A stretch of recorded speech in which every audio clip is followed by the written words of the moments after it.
उन्होंने कुछ ऐसे क्वेश्चन करे मुझसे, Dipesh tell me something about yourself. अब बोलना शुरू किया तो बात ऐसी कि मुंह से वर्ड ही नहीं निकल रहे मेरे। मैं बोलने की जितनी ट्राई करूँ उतना मैं फंसता जा रहा, टूटी फूटी अंग्रेजी मुंह से निकल रही। उन्होंने मुझे बीच में रोक दिया, उनका स्टॉप। फिर उन्होंने जो लैंग्वेज बोलना शुरू की ना, वो मेरे सिर के ऊपर से ऐसे निकली जैसे रॉकेट, क्योंकि इंग्लिश तो आती ही नहीं है समझ में, ना लिखने में, ना सुनने में, ना कुछ। स्कूल में सारे सब्जेक्ट से पढ़ने के लिए मैं सब कुछ पढ़ता भी था आराम से, लेकिन इंग्लिश को लेकर के मेरा कोई इंटरेस्ट नहीं था सच में। कभी नीडी फील नहीं मुझे कि इंग्लिश मुझे पढ़नी भी है या क्या है, बस रट्टा मार के मेरा काम चल रहा था। अब ऐसे करते करते क्या हुआ कि मुझे 11th में बैक आ गई इंग्लिश में। मुझे बड़ा बुरा फील हुआ, मैंने कहा यार मैं फेल हो गया। अभी यह सिलसिला यहीं तक नहीं रुका। मेरे स्कूल के पास में एक इंग्लिश मीडियम स्कूल भी थी, वहाँ के बच्चे हम खेलने आते थे नीचे, तो जब वो आते थे तो हमारा मजाक उड़ाते थे, अरे इनको इंग्लिश बोलना नहीं आती। वो हमसे बात करने पसंद नहीं करते थे। मुझे गंदा लगता, मैंने कहा काश मैं भी इंग्लिश मीडियम स्कूल में पढ़ा होता तो मैं भी इनके इंग्लिश बोल रहा होता। अब 12 साल तो मैंने हिंदी पढ़ी, अब मैं आया कॉलेज में, मैंने लिया सब्जेक्ट BCA, सारी किताबें अंग्रेजी में।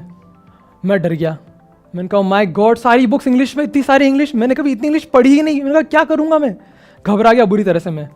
अब क्या होता है कि कॉलेज में था तो सारे बच्चे अलग अलग जगह से आए होते हैं वहाँ पे, तो वो अब उनको अंग्रेज़ी बोलना भी आती है और मैं अकेला बेचारा हिंदी बोलने वाला। मेरे साथ और भी थे लाइन में, तो वो मेरा मजाक उड़ाते थे। मैंने कोशिश बहुत करी सीखने की, लेकिन पता नहीं क्यों अंदर से या तो मेरे अंदर कुछ कमी थी या मुझे प्रॉपर तरीका नहीं मिल रहा था। अब चिंता हुई मुझे, यार क्या किया जाए। फिर मैंने देखा कि यार मेरा इंटरेस्ट था कंप्यूटर नेटवर्क्स में, तो किसी ने मुझे बताया कि यार तुम दिल्ली जाओ, गुड़गांव जाओ, वहाँ पे ऐसे कोर्सेज होते हैं, तुम ट्रेनिंग करो, तुम्हें आराम से जॉब मिल जाएगी। मेरी आंखों में चमक आ गई, मैंने कहा इतना आसान है बिना इंग्लिश के। बस नहीं बोला, अरे हाँ तुम जाओ, ट्राई तो करो। मैंने यहाँ पर एक इंस्टीट्यूट में एडमिशन लिया, कोर्स था CCNA CCNP, मेरी 3 से 4 महीने की ट्रेनिंग थी। अब यहाँ आने के बाद में क्या हुआ, न्यू क्लासरूम था, मेरे साथ पढ़ने वाले स्टूडेंट अंग्रेज़ भी थे। जिस सब्जेक्ट से मेरे को नफ़रत थी वो लोग भी यहाँ पे आ गए। मैं तो और डर गया, मैंने कहा कैसे कम्युनिकेट करूँ मैं इनसे, क्योंकि सब कुछ मेरे सिर के ऊपर से जा रहा था। पर मैंने कुछ ना कुछ करके मैंने झेल लिया। मैंने कहा चलो यार ट्रेनिंग पूरी कर लेते, जॉब मिल जाएगी, कोई दिक्कत नहीं है। ठीक है जी, मैंने ट्रेनिंग पूरी कर ली। अब मुझे लगा कि चलो अब कहीं जॉब वॉब करते हैं, क्योंकि हम सोचते ही हैं कि चलो यार कुछ तो करना है, घर से दूर आए हैं, कुछ तो करना ही है। मैं एंटर हुआ, HR बैठी थी सामने, उन्होंने कहा दिपेश वेलकम। मैंने कहा मैम वेलकम। मैं बैठा वहाँ पर। फिर उन्होंने जो लैंग्वेज बोलना शुरू की ना, वो मेरे सिर के ऊपर से ऐसे निकली जैसे रॉकेट, क्योंकि इंग्लिश तो आती ही नहीं है समझ में, ना लिखने में, ना सुनने में, ना कुछ। उन्होंने कुछ ऐसे क्वेश्चन करे मुझसे, Dipesh tell me something about yourself. मैं हैरान हो गया, उनके ये मैडम क्या बोले। मैंने कहा मैम प्लीज़ रिपीट।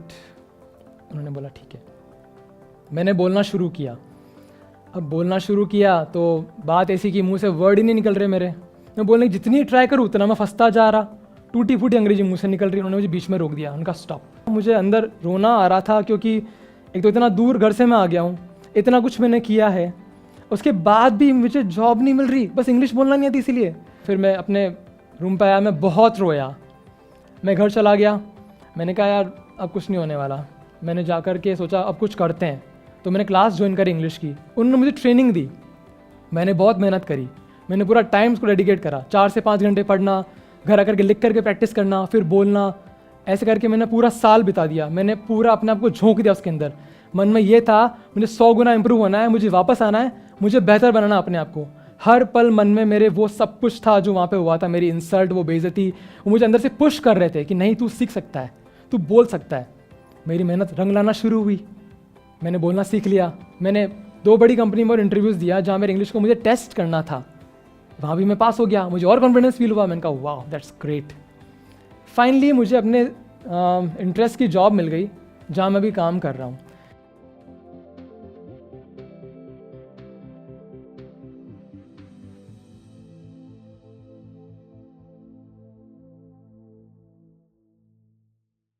उन्होंने मेरा CV लिया और मेरे हाथ पे ही रख दिया बोला तुम यूपी वाले आ क्यों जाते हो जब तुम्हें बोलना ही नहीं आता।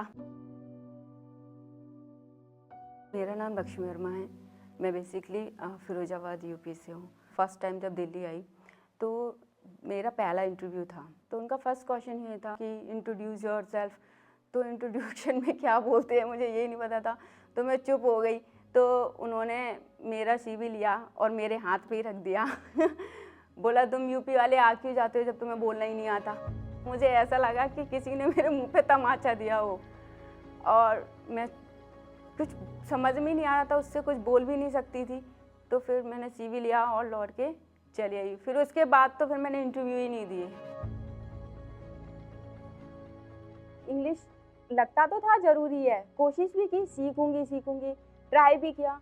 1-2 बार किसी इंस्टीट्यूट में ज्वाइन किया, तो फिर प्रॉब्लम क्या होती थी, इंस्टीट्यूट में जाना होता है, फिर इतना टाइम नहीं होता था कि पढ़ना भी होता था और जॉब्स भी करनी होती थी। सब कह देते इंग्लिश सीखने के लिए एनवायरनमेंट चाहिए, माहौल चाहिए होता है, लोगों से बात करोगे तभी आएगी। अब बात करने के लिए भी तो वो लोग होने चाहिए जो आपसे बात करना चाहें। मैं जो स्टॉक्स की वीडियोस देखती थी मोटिवेशन के लिए, तो लास्ट में एक एडवर्टाइजमेंट था, तो वहाँ पे बोला था कि हमारे एक ऐप है जो स्किल का, तो आप उसे डाउनलोड करिए। तो मैंने सब्सक्रिप्शन कर लिया, और लेकिन सब्सक्रिप्शन की अमाउंट भी इतनी नॉमिनल थी कि मैंने तो सोचा भी नहीं था इतने कम दाम में इतना अच्छा प्रोडक्ट मिल सकता है। सबसे अच्छा जो बेस्ट पार्ट मुझे लगा वो था प्रैक्टिस का, जो मुझे चाहिए था एक्चुअल में, जो मैं ढूंढ रही थी इतने टाइम से। तो अब ऐसा है कि मैं इतना एबल हूँ कि हाँ ठीक है, मैं बात कर सकती हूँ, इंटरव्यूज फेस कर सकती हूँ। Now I am not scared of speaking English. Thank you जोश।